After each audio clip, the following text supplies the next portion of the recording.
Welcome back to the Biolearning YouTube channel. Biolearning এর যে ক্লাসগুলো তোমাদের চলছিল পরিবেশগত বিষয়ের ওপর বা পরিবেশ সংক্রান্ত যে ক্লাসগুলো চলছিল সেখানে আমি একটা চ্যাপ্টার শুরু করেছিলাম, যার মধ্যে তোমাদের জীববৈচিত্র্য গুরুত্ব বা জীববৈচিত্র্য কীভাবে হ্রাস পাচ্ছে, জীববৈচিত্র্য কীভাবে সংরক্ষণ করবো, ইনসিটু এক্সিটু, তার ভাগগুলো বলেছিলাম, হটস্পট নিয়ে আলোচনা করেছিলাম। তো কিছু ব্যক্তিগত কারণের জন্য বা সময়ের অভাবেই অনেকটা তোমার ক্লাসগুলো আমরা বন্ধ করে দিয়েছিলাম বা হয়নি, কিন্তু বারবার বিগত কয়েকদিন ধরেই আমার কাছে প্রচুর পরিমাণে তোমাদের থেকেই রিকোয়েস্ট আসছে যে স্যার এই চ্যাপ্টারটাকে কমপ্লিট করে দিলে ভালো হয়। তো যাই হোক, আমি সেই জন্য আবার চ্যাপ্টারটাকে তোমাদের কাছে নিয়ে আসছি। তো আশা করবো যে খুব তাড়াতাড়ি আমি এই চ্যাপ্টারটাকে কমপ্লিট করে দিতে পারবো। তো যেহেতু আমি অনেক দিন তোমাদের ক্লাস 10 বা 10-এর কোনো ভিডিও, স্পেশালি কোনো 10-এর কোনো ভিডিও বানাইনি, মেনলি 11 এবং 12-এর ক্লাসগুলোই আমি দিচ্ছিলাম।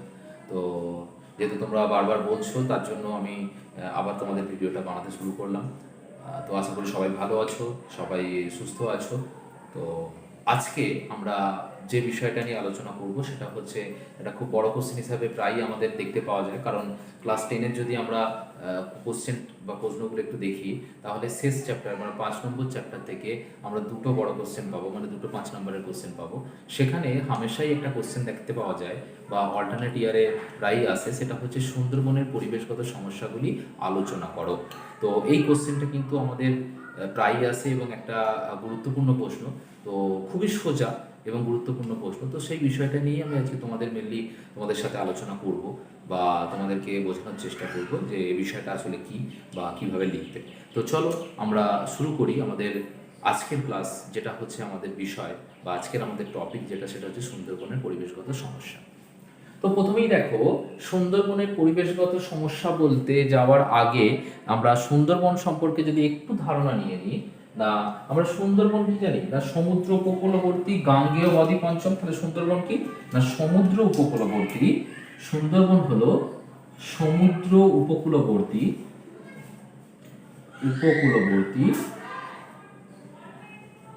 গাঙ্গেয় বদ্বীপ অঞ্চল। গাঙ্গেয় বা গঙ্গার বদ্বীপ অঞ্চল। এখানে কি হয় না, প্রচুর পরিমাণে সুন্দরী গাছ থাকে, তাই তো? তাহলে প্রচুর পরিমাণে সুন্দরী গাছ থাকার জন্য এই নামটার নাম হচ্ছে সুন্দরী গাছ। সুন্দরী গাছ থাকার জন্য এই বনটার নাম হয়েছে কি, সুন্দরবন। সুন্দরী গাছের প্রাচুর্যের জন্য বনটাকে সুন্দরবন বলা হয়েছে। এবং এটা যেহেতু বদ্বীপ অঞ্চল, এবং এখানে যে অরণ্যগুলো পাওয়া যায় বেশিরভাগই হচ্ছে কি ম্যানগ্রোভ অরণ্য। এবং এটা কি আপাতত সুন্দরবন এক প্রকার কি বায়োস্ফিয়ার রিজার্ভ, তাই তো? সুন্দরবনকে কি বলা হয়, বায়োস্ফিয়ার রিজার্ভের মর্যাদা দেওয়া হয়েছে। বায়োস্ফিয়ার রিজার্ভের মর্যাদা দেওয়া হয়েছে কি প্রজেক্টের, MAP, man and biosphere project. UNESCO একটা প্রজেক্ট ছিল MAB, man and biosphere reserve প্রোগ্রামে এটাকে বায়োস্ফিয়ার রিজার্ভের মর্যাদা দেওয়া হয়েছে। এর যদি আয়তনটা আমরা একটু দেখে নিই, তাহলে মোট বায়োস্ফিয়ার রিজার্ভের আয়তন কত না, আয়তন হচ্ছে এর আয়তনটা মোটামুটি আমরা যদি দেখি প্রায় তোমার 9600 বর্গ কিলোমিটার, 9600 বর্গ কিমি প্রায়, তাই তো? এর আয়তন হচ্ছে 9600 বর্গ কিমি। আর বনাঞ্চল যদি দেখি, তাহলে মোট বনাঞ্চল বা সংরক্ষিত বনাঞ্চল কত আছে না, সংরক্ষিত বনাঞ্চল আছে 4200 বর্গ কিমি প্রায়, 4200 বর্গ কিমি প্রায়, মানে এতটা জায়গা জুড়ে এই বনটা অবস্থিত। এবং এখানে কি আছে, নদী, খাঁড়ি, তারপরে হচ্ছে তোমার ঝিল, এরকম প্রচুর কিছু জলাশয়, মানে বিশেষ করে জলাশয়টাই হচ্ছে এখানকার মেন বৈশিষ্ট্য বা এখানকার দেখতে পাওয়া যায়। এবং তোমার বাকি তোমার 5000 কত হবে, 4200 যদি হয়, এখানে প্রায় 5400, তাই তো? তাহলে নদী খাঁড়ি কত আছে, নদী খাঁড়ি, তাই তো? এইগুলো মিলিয়ে হচ্ছে, বা জলাশয়, সেটা সাধু জল হতে পারে বা মিষ্টি জল এবং নোনা জল। তাহলে টোটাল আয়তন যদি 9600 হয়, 4200 চলে গেল কোথায়, সংরক্ষিত বনাঞ্চলে। তাহলে 5400 বর্গ কিমি জায়গা কি 5,400 বর্গ কিমি জায়গা বেশিরভাগটাই কি নদী খাড়ি, তাহলে বেশিরভাগটাই দেখতে পাচ্ছ কি জলাশয়ের অন্তর্গত। তাহলে জলাশয় মানে এখানকার কি পাবে, এখানকার উদ্ভিদ বা প্রাণীদের অভিযোজন একটু অন্য রকম হবে, এবং অভিযোজন অন্যরকম হওয়ার সাথে সাথেই এখানকার যে বৈশিষ্ট্যগুলো পাবে, এখানে বিভিন্ন ধরনের উদ্ভিদ, বিশেষ করে ম্যানগ্রোভ অরণ্য, হ্যাঁ, যাতে তোমার জরায়ুজ অঙ্কুরোদ্গম বা ঠেসমূল দেখা যায়, তাহলে এখানে ম্যানগ্রোভ উদ্ভিদ দেখতে পাওয়া যায়। ম্যানগ্রোভ উদ্ভিদ দেখতে পাওয়া যায় প্রচুর পরিমাণে। এবং এদের যদি কয়েকটা নাম আমি লিখি, সেটা হচ্ছে তোমার কি সুন্দরী, গড়ান, গেওয়া, হ্যাঁ, সুন্দরী, গড়ান, গেওয়া, গোলপাতা, তাই তো, ধুমদল, এরকম অনেক কিছু, গোলপাতা, গেওয়া, সুন্দরী, হেতাল, ঠিক আছে, তোমার নলখাগড়া, হ্যাঁ, শন, নলখাগড়া,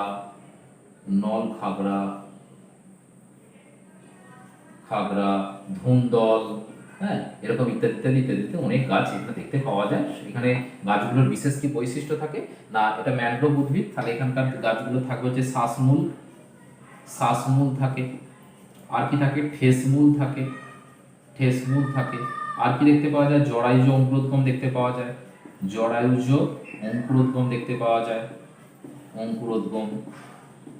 তো এই সমস্ত বিষয়গুলো হচ্ছে এই গাছগুলোর এখানকার বিশেষ বৈশিষ্ট্য, যেটা হচ্ছে তোমার কি এই ম্যানগ্রোভ অরণ্য বা ম্যানগ্রোভ উদ্ভিদদের বিশেষ বৈশিষ্ট্য। এবার আমরা চলে যাব এখানে কি কি প্রাণী দেখতে পাওয়া যায়, তাই তো, কোন কোন প্রাণী দেখতে পাওয়া যায়। তাহলে প্রাণীদের নামগুলো যদি আসি না, প্রাণীদের নাম, উল্লেখযোগ্য প্রাণী, তাহলে উদ্ভিদ পেলাম, আমরা এবার আসবো প্রাণীতে। প্রাণীদের মধ্যে প্রথমে কি পাবো, সব থেকে দ্য গ্রেট বা বিখ্যাত রয়্যাল বেঙ্গল টাইগার, যেটা পৃথিবী বিখ্যাত, রয়্যাল বেঙ্গল টাইগার দেখতে পাবো। আর কি পাবো,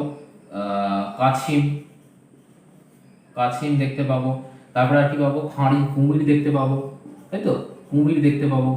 আর কি পাবো না, বিভিন্ন ধরনের জলজ প্রাণী যেগুলো আছে, তোমার গিরগিটি, কেটকচ্ছপ, অজগর, তাই তো, গিরগিটি পাবে, কেটকচ্ছপ পাবে, গিরগিটি,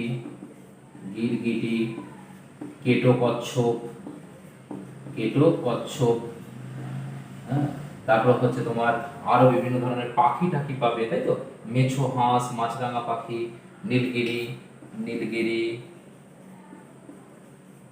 তারপর হচ্ছে মাছরাঙা, হ্যাঁ, ইত্যাদি ইত্যাদি, এরকম অনেক উদ্ভিদ বা প্রাণী আমরা দেখতে পাচ্ছি কোথায়, এই সুন্দরবন অঞ্চলে। কিন্তু বর্তমানে এই সমস্ত উদ্ভিদ বা প্রাণীগুলো বিপন্ন হতে চলেছে, এবং তাদের এই বিপন্নতার কারণটাই আমরা পড়বো, যে কেন এরা বিপন্ন হচ্ছে বা বিপন্নতার কারণগুলো কি কি। তাহলে এবার দেখো, যেটা বলছিলাম, যে সুন্দরবনের যে পরিবেশগত সমস্যাগুলো হচ্ছে, বা বর্তমান দিনে যে সুন্দরবনের যে সমস্যাগুলো দেখা দিচ্ছে, তার কয়েকটা বিষয় নিয়ে আমি আলোচনা করবো, বা কেন হচ্ছে সেই বিষয়গুলো নিয়ে আমি আলোচনা করবো। তাহলে ফার্স্ট পয়েন্ট আমরা চলে আসি, সেটা হচ্ছে কি, নগরায়নের জন্য 1 নম্বর পয়েন্ট, নগরায়নের জন্য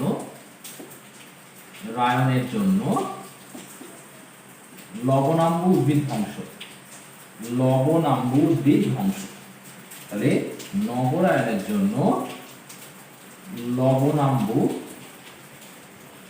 বা ম্যানগ্রোভ উদ্ভিদ ধ্বংস। তাহলে এর কারণগুলো জাস্ট আমি আলোচনা করে দিই, যে কেন উদ্ভিদগুলো ধ্বংস হচ্ছে, সেটা প্রথমেই বলে দিচ্ছি তোমাকে। নগরায়নের জন্য উদ্ভিদগুলো ধ্বংস হচ্ছে, তাহলে দিনকে দিন যত জনসংখ্যা বাড়ছে, তাহলে তত কি করতে হবে, ঘর বাড়ি, কলকারখানা স্থাপন করতে হচ্ছে, রাস্তাঘাট নির্মাণ করতে হচ্ছে, দোকানপাট তৈরি করতে হচ্ছে, যার জন্য আমরা বনাঞ্চলটাকেই অল্টারনেট হিসেবে বেছে নিচ্ছি, বা বনটাকে কেটে সেই জায়গায় ঘর বাড়ি তৈরি করো, রাস্তাঘাট তৈরি করো, হ্যাঁ, কলকারখানা তৈরি করো। তাহলে এর জন্য কি হচ্ছে, আস্তে আস্তে বনাঞ্চলের পরিমাণটা সংকুচিত হয়ে আসছে। তাহলে বনাঞ্চলের পরিমাণটা যত সংকুচিত হবে, সেখানে যে উদ্ভিদ বা প্রাণীগুলো ছিল, উদ্ভিদগুলো তো মারাই গেল, তার সঙ্গে সঙ্গে ওইখানে যে সমস্ত স্থানীয় প্রাণী বৈচিত্র্যগুলো থাকতো বা প্রাণীজীব বৈচিত্র্যগুলো থাকতো, তারাও কি হচ্ছে, আস্তে আস্তে মারা যাচ্ছে। তাহলে এটা হচ্ছে প্রথম কারণ। জনসংখ্যা বৃদ্ধির সাথে সাথে যত নগরের পরিমাণ বাড়ছে, তত তোমার সুন্দরবনের একটা পরিবেশগত সমস্যা দেখা দিচ্ছে, 1 নম্বর পয়েন্ট। 2 নম্বর পয়েন্ট, 2 নম্বর পয়েন্ট যেটা আছে সেটা হচ্ছে কৃষি। কৃষি কাজের জন্য সুন্দরবনের পরিবেশগত সমস্যা হচ্ছে কৃষি। তাহলে কৃষি কিরকম না, আমরা জানি মোটামুটি যে কৃষি কাজের জন্য সুন্দরবন যেহেতু তোমার কি বেশিরভাগটাই মানে জল দিয়ে ঢাকা, তাহলে প্রায় মোর দ্যান 50% জল দিয়ে বা অঞ্চলের টোটাল আয়তনের মোর দ্যান 50% যেহেতু জল, নদী, খাড়ি, বিল টিল দিয়ে আছে এবং সেখানকার কি সমুদ্র তীরে, নদী তীরবর্তী বা সমুদ্র তীরবর্তী হওয়ায় সেখানকার বেশিরভাগটাই নোনা জল। তাহলে বর্ষাকালে যখন কি হয়, নোনা জল ওই দুকুল ছাপিয়ে বানের মতো বা বন্যার মতো যখন ধেয়ে আসে, ফলে জমিগুলোর ওপর তোমার কি হচ্ছে, তোমার নোনা জল প্রবেশ করছে, ফলে সেই জমিগুলো চাষের উপযোগী আর থাকছে না, ফলে কৃষিকাজের একটা সমস্যা দেখা দিচ্ছে। তাহলে বেশিরভাগ সময় যদি জমিতে কৃষিকাজ না হয় বা ফসল উৎপাদন না হয়, তাহলে সেখানকার মানুষের জীবনযাত্রার ক্ষেত্রে কি হবে, একটা খারাপ প্রভাব বা নেগেটিভ একটা ইম্প্যাক্ট একটা দেখা দিচ্ছে, ফলে কৃষিকাজটা সেখানে কিন্তু সম্ভবপর হয়ে উঠছে না। তাহলে এটা হচ্ছে আর একটা কারণ যেটির জন্য কি সুন্দরবনে একটা পরিবেশগত সমস্যা দেখা দেয়। তারপরে 3 নম্বর কারণ যদি আমরা যাই, মিষ্টি জলের সংকট। তাহলে মিষ্টি জলের সংকট, মিষ্টি বা স্বাদু জলের সংকট দেখা দিচ্ছে। সংকট, এটাও সেই একই কারণ যে কেন মিষ্টি জলের সংকট দেখা দিচ্ছে না, মিষ্টি জলের সংকট দেখা দিচ্ছে বেশিরভাগ জলটাই কি বা বেশিরভাগ স্থানটাই সুন্দরবনের কি নোনা জলে ভরা।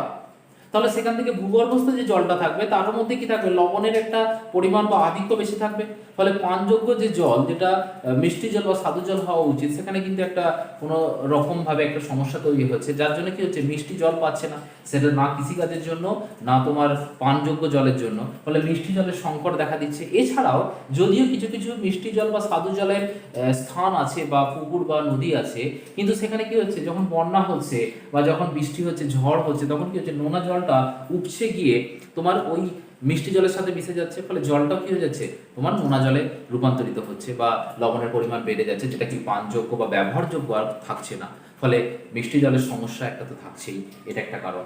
আর কি, আর হচ্ছে তোমার বাসস্থান ধ্বংস। 4 নম্বরে এসো তোমার বাসস্থান ধ্বংস। বাসস্থান ধ্বংস, কাদের বাসস্থান ধ্বংস না, বাসস্থান ধ্বংস হচ্ছে মেনলি হচ্ছে জীব বৈচিত্র্য। তাহলে বাসস্থান ধ্বংস হওয়ার জন্য, কারণ আমরা কি জানি, আমরা জানি মোটামুটি যেহেতু সমুদ্র তীরবর্তী অঞ্চল এবং সেখানে প্রচুর পরিমাণে ঝড় বৃষ্টি তোমার প্রাকৃতিক যে বিপর্যয়গুলো হয় সেগুলো কিন্তু সুন্দরবন আমাদেরকে বাঁচায়, মানে সুন্দরবন নিজে যে গাছগুলো আছে তারা কি করে, নিজে প্রহরীর মতো দাঁড়িয়ে থেকে ঝড় ঝঞ্ঝাগুলোকে বাঁচায়, মানে ক্ষতিটা তাদেরই হয়, আমরা সেখান থেকে কি করি, সেখান থেকে বেঁচে থাকি বা আমাদেরকে রক্ষা করে, আমাদেরকে সেভ করে।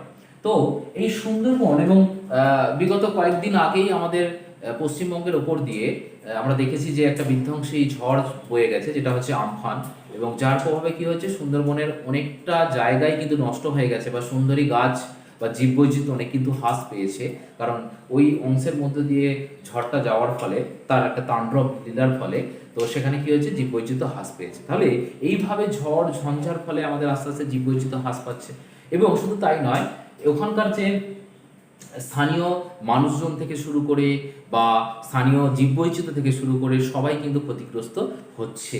তো সেখান থেকে তাহলে জীবেদের বা উদ্ভিদেরও যেমন বাসস্থান নষ্ট হচ্ছে, প্রাণীদেরও বাসস্থান নষ্ট হচ্ছে, সাথে সাথে ওখানকার যে স্থানীয় মানুষজন যারা আছে তাদেরও কিন্তু বাসস্থান নষ্ট হচ্ছে। তাহলে বাসস্থান ধ্বংস হওয়ার জন্য সেখানে কিন্তু একটা পরিবেশগত সমস্যা আরেকটা তৈরি হলো। তাহলে এটা গেল তোমার কি 4 নম্বর কারণ। এবার আসি 5 নম্বর কারণ, দূষণ। 5 নম্বর কারণ হচ্ছে দূষণ বা পলিউশন। আমরা খুব ভালো করেই জানি যে মানুষ দূষণের মধ্যে থাকতে পারে না, তাহলে দূষণ ছাড়া মানুষকে চলতে হয়, কিন্তু আজকের দিনে দাঁড়িয়ে আমরা দেখছি কি আমাদের চারিদিকে শুধু দূষণ আর দূষণ, তাই তো, আমাদের চারিদিকে শুধু দূষণ আর দূষণ হওয়ার জন্য আমরা যেটা দেখতে পাচ্ছি সেটা হচ্ছে যে গ্লোবাল ওয়ার্মিং, সমুদ্রের আগে বলি হিমবাহের বরফের গলন হচ্ছে, মেরুপ্রদেশের বরফের গলন হচ্ছে, ফলে সমুদ্রের জলতলটা আস্তে আস্তে বৃদ্ধি পাচ্ছে, ফলে বন্যার আশঙ্কা দেখা দিচ্ছে, এবং সেই বন্যার আশঙ্কার ফলে দেখা দেওয়ার ফলে সমুদ্রের জলতল বেড়ে যাওয়ার ফলে নিচু জায়গাগুলো তুলনামূলকভাবে তোমার জলে ডুবে যাচ্ছে, ফলে সেখানে বন্যা বা সবসময়ই তোমার জলের মধ্যে থাকছে, ফলে সেখানে কোনো উদ্ভিদ বা প্রাণী বা মানুষের থাকা সম্ভব হচ্ছে না। তাহলে এটা একটা কারণ। আরেকটা কারণ হচ্ছে যেখানে প্রচুর পরিমাণে যদি পলিউশন হয় বা দূষণ হয়, যে দূষণকারী গ্যাস যেগুলো থাকে, carbon dioxide, sulphur dioxide, nitrogen dioxide বা নাইট্রাস অক্সাইড, বিভিন্ন ধরনের যে গ্যাসগুলো, মিথেন টিথেন থেকে শুরু করে ওজোন, তাহলে সেই গ্যাসগুলোর পরিমাণ বাড়লে জীববৈচিত্র্যের উপর প্রভাব বিস্তার করবেই, সেটা উদ্ভিদ হতে পারে, প্রাণী হতে পারে, মনুষ্য জগৎ হতে পারে, ঠিক আছে, যে কোনো জীবের ওপরই একটা প্রভাব বা খারাপ প্রভাব বিস্তার করে। এবং এর আরেকটা অন্যতম কারণ হচ্ছে তোমার জীববৈচিত্র্য হ্রাসে। তাহলে এটা গেল 5 নম্বর পয়েন্ট। 6 নম্বর পয়েন্টে চলে আসো, খাদ্য খাদকের সম্পর্কে ভারসাম্য। ঠিক আছে, খাদ্য খাদকের সম্পর্কে ব্যাঘাত বা খাদ্য খাদক সম্পর্কে ব্যাঘাত ঘটছে, এটা আবার কিরকম বিষয়? তাহলে খাদ্য কি না, যেটা আমরা খাই সেটা হচ্ছে খাদ্য, আর খাদক কি, যে খায় সে হচ্ছে খাদক। তাহলে খাদ্য হলো যেটা আমরা খাই সেটা হচ্ছে খাদ্য, তাহলে যে খাচ্ছে তিনি হচ্ছে খাদক। তাহলে আমি ধরো মনে করো আমি ভাত খেলাম, তাহলে আমি খেলাম ভাত, তাই তো, তাহলে আমি যখন খাচ্ছি আমি হচ্ছে খাদক, আর আমি যাকে খাচ্ছি তাহলে ভাত খেলাম, তাহলে ভাতটা হচ্ছে খাদ্য। তাহলে এমনিভাবে আমাদের প্রত্যেকটা জীবের মধ্যে কি আছে, বা প্রত্যেকটা বাস্তুতন্ত্রের মধ্যে একটা খাদ্য খাদক সম্পর্ক আছে। যেমন আমি যদি একটা সম্পর্ক দেখাই, সেটা হচ্ছে ঘাসকে খাচ্ছে ঘাস ফড়িং খাচ্ছে ব্যাংকে খাচ্ছে সাপকে খাচ্ছে ময়ূর বা বাজ পাখি,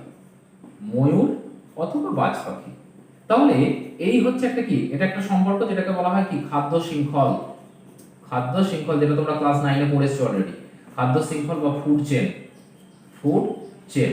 তাহলে এই খাদ্য শৃঙ্খলে খাদ্য খাদক একটা ভারসাম্য। তাহলে ঘাস ফড়িং এর কাছে হচ্ছে কি খাদ্য, তাহলে ঘাস ফড়িং খাদক, ঘাস হচ্ছে খাদ্য। আবার ঘাস ফড়িং আর ব্যাঙ যদি ধরি, তাহলে ঘাস ফড়িং ঘাসের সাপেক্ষে খাদক, কিন্তু ব্যাঙের সাপেক্ষে হয়ে যাচ্ছে খাদ্য, তখন ব্যাঙ হয়ে যাচ্ছে খাদক। তাহলে একজনের সাপেক্ষে একটা ট্রপিক লেভেলে যে জীব থাকবে সে খাদ্য হতে পারে, খাদকও হতে পারে। যেমন কি বললাম, ঘাসের সাপেক্ষে ঘাস ফড়িং খাদক, কিন্তু ব্যাঙের সাপেক্ষে ঘাস ফড়িং হচ্ছে কি খাদ্য।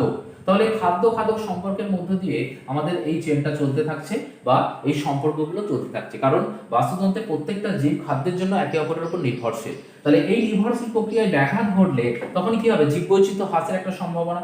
সাপোজ মনে করো এখান থেকে ব্যাঙ যত ছিল সব ব্যাঙগুলো নষ্ট হয়ে গেল, তাহলে কি হলো, ঘাস খেয়ে বেঁচে আছে কে, ঘাস ফড়িং, কিন্তু সাপ আর খাদ্য পাচ্ছে না।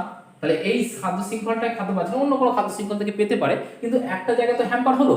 তাহলে আমি যদি মনে করি যে আমার একটাই খাদ্য শৃঙ্খল রয়েছে, তাহলে ঘাস ফড়িং বেঁচে রইলো কারণ সে খাদ্য পেয়ে যাচ্ছে, কিন্তু ঘাস ফড়িং সাপের খাদ্য যে ব্যাঙ ছিল সেই ব্যাঙটা নিয়ে গেছে, ব্যাঙটা নেই, অস্তিত্ব বিলুপ্ত হয়ে গেছে। তাহলে খাদ্য শৃঙ্খলের ভারসাম্যটা বিলুপ্ত হলো বা খাদ্য শৃঙ্খলের ভারসাম্যটা বিপন্ন হলো, ফলে সাপ মারা যাবে খাদ্যের অভাবে, সাপ না পেলে বা ময়ূর মারা যাবে কারণ সাপ না পেলে। তাহলে প্রত্যেকটা ট্রপিক লেভেলে পরবর্তী যে জীবগুলো রয়েছে তারা কি হবে, আস্তে আস্তে তাদের অস্তিত্বটা বিপন্ন হচ্ছে। তাহলে এইভাবে খাদ্য খাদক সম্পর্কে যদি ভারসাম্য বিঘ্নিত হয়, তাহলে তখন কি হবে না, তখন হচ্ছে তোমার যে পরবর্তী ট্রপিক লেভেলের বা ওই খাদ্য শৃঙ্খলের পরবর্তী শৃঙ্খলে যারা আছে তাদের ভারসাম্যটা বিলুপ্ত হবে বা তারা আস্তে আস্তে পৃথিবী থেকে বিলুপ্ত হয়ে যাবে। তাহলে খাদ্য খাদক ভারসাম্যটা বা ব্যাঘাতটা ঘটার জন্য এই ঘটনাগুলো ঘটছে। তাই খাদ্য খাদক ভারসাম্য একটা থাকা উচিত বা রাখা উচিত। এছাড়াও আরো কেন খাদ্য খাদক ভারসাম্যটা ব্যাঘাত ঘটছে কেন না, সাধারণত কি হয়, চোরা শিকারীরা কি করছে না, বিভিন্ন কচ্ছপ, কুমির, বাঘ, ঠিক আছে, এদেরকে চোরা শিকারের মাধ্যমে নিয়ে চলে আসছে বা সেখান থেকে বিভিন্ন লবণাম্ব উদ্ভিদগুলোকে কেটে নিয়ে চলে আসছে, ফলে সেখান থেকে মাছ ধরা হচ্ছে, প্রচুর পরিমাণে কাঁকড়া ধরা হচ্ছে, ফলে তো আস্তে আস্তে সংখ্যা তো কমছে। তাহলে এইভাবে কমতে আস্তে আস্তে কি হচ্ছে, খাদ্য খাদক ভারসাম্য কোনো একটা সময় বা কোনো একটা ভাবে তোমার খাদ্য খাদক ভারসাম্যটা বজায় থাকছে না। তার কি করতে হবে, এই দিকে আরো নজর দিতে হবে। তাহলে প্রয়োজনের অতিরিক্ত কোনো জিনিস ব্যবহার করা যাবে না, চোরা শিকারি বন্ধ করতে হবে, হ্যাঁ, মাছ ধরার পরিমাণটা কমাতে হবে, হ্যাঁ, কাঁকড়া ধরার পরিমাণ কমাতে হবে। তাহলে এইভাবে আস্তে আস্তে কি করতে পারি, আমি খাদ্য খাদক সম্পর্কে আবার ভারসাম্য ফিরিয়ে আনতে পারি। তাহলে এটা গেল পয়েন্ট। এবং লাস্ট একটা পয়েন্ট বলবো, সেটা হচ্ছে সমুদ্রের জলের উচ্চতা বৃদ্ধি। লাস্ট পয়েন্ট, সমুদ্রের জলের উচ্চতা বৃদ্ধি পাচ্ছে। তাহলে সমুদ্রের জলের উচ্চতা বৃদ্ধি পেলে কি হবে না, আগেই বলেছিলাম, যেহেতু গ্লোবাল ওয়ার্মিং হচ্ছে বা জলের পরিমাণ আস্তে আস্তে বাড়ছে, ফলে একটা সময় আমাদের অনেকটা জায়গায় বা পৃথিবীর অনেকটা জায়গায় জলের তলায় চলে যাবে। তো সেখান থেকে সমুদ্রের জলের যখন উচ্চতা বাড়বে, তাহলে ছোট ছোট যে দ্বীপগুলো ছিল বা তুলনামূলকভাবে নিচু যে দ্বীপগুলো ছিল সেগুলো তোমার কোথায় চলে যাচ্ছে, জলের তলায় চলে যাচ্ছে।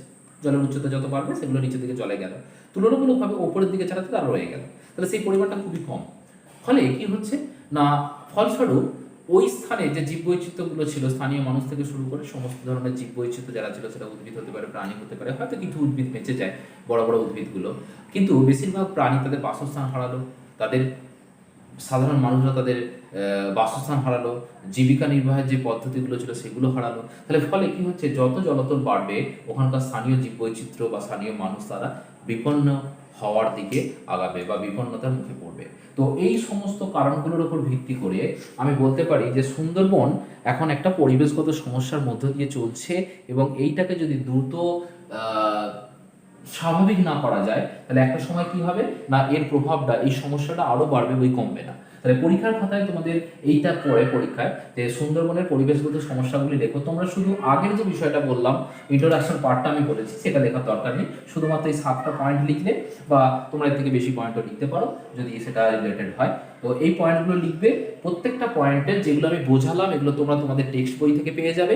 তো এই জায়গাগুলো বেশি না, 2-3টে করে লাইন তোমরা লিখলে, খুব বেশি লেখার দরকার নেই, কারণ এটা 5 মার্কসের কোশ্চেনটা আসে যে সুন্দরবনের পরিবেশগত সমস্যাগুলি লেখো। তাহলে পয়েন্টগুলো লিখে 2-1 লাইন করে এগুলোকে জাস্ট একটা ডিসকাস করে দেবে। তো আমি আর লিখলাম না, যেহেতু এটা ডেসক্রিপটিভ টাইপ কোশ্চেন, তাই তোমরা বই থেকে ওই জিনিসটা দেখে নিও। তো আশা করি সবাই বুঝতে পেরেছো, এবং আজকের ক্লাসটা আমাদের এই পর্যন্তই থাকবে। নেক্সট ক্লাসে আমরা যে পরের টপিকটা আছে সেই টপিকটা নিয়ে আমরা আলোচনা করব। তো আশা করি এবার আমরা এই বিষয়টাকে কন্টিনিউ করতে পারবো। তো কন্টিনিউ করে আমি চ্যাপ্টারটা অবভিয়াসলি কমপ্লিট করব, তো আর বাকি রাখবো না। তো আজকের ক্লাসটা এই পর্যন্তই থাকলো। সবাই ভালো থাকো, সাবধানে থাকো, সুস্থ থাকো। আর যারা চ্যানেলটিকে সাবস্ক্রাইব করোনি তারা অবভিয়াসলি সাবস্ক্রাইব করে রাখো, আর পাশের বেল আইকনটিতে ক্লিক করে রাখো। আর যদি কোনো অন্য বিষয় সম্পর্কে তোমাদের চাহিদা থাকে, বা অন্য কোনো বিষয় যদি মনে হয় যে এই টপিকটা পড়ালে স্যার ভালো হয়, বা এই টপিকটা একটু বুঝিয়ে দিলে ভালো হয়, তোমরা অবভিয়াসলি আমাকে কমেন্টে জানাতে পারো। আমি চেষ্টা করবো তোমাদের সেই টপিকটাকে বলে দেওয়ার। তো আজকের ক্লাসটা এই পর্যন্তই থাকলো, পরের ক্লাসটা খুব শীঘ্রই পাবে। That's all for the day. Have a nice day. Thank you.